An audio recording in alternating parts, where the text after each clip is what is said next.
Lesi isikhukhula sesinyembezi.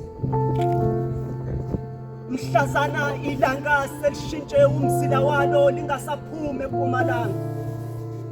Kodwa seliphuma entshonalanga bese losilahla kunini eMpumalanga. Baningi abohlengezela izinyembezi ezizobe zingasuleki. Izinyembezi zabaningi zophenduka uzamcolo wemvula zizobe zigeleza.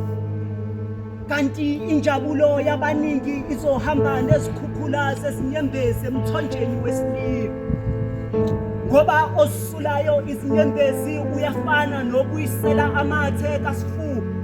Kanti iqiniso lithi awusoze wabuyisela amalahle edandume seshila.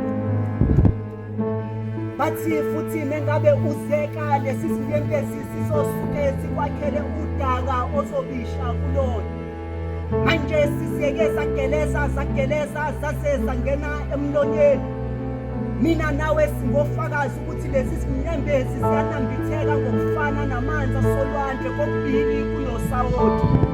Ongase kwenze ukuthi lawa manzi agcwele lapho olwandle aqukethe zona izinyembezi zabafelo nabafelokazi. Abahluphekile nabanosizo. Kanti futhi lezi njabulo zikhona lapha.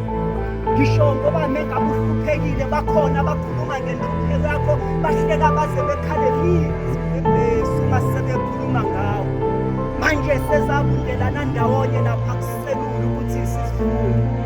Sithe sabalekela endlini yomkhuleko. Inkinga lomkhuleko ehleli nawo usuwaphenduka igagu lendlela yinyembezi ziyaqhubeka nokusinetha. Hayi umhlaba uzokumangaza ngiyakutshela. Kanti ke mina ngimbongi echazayo.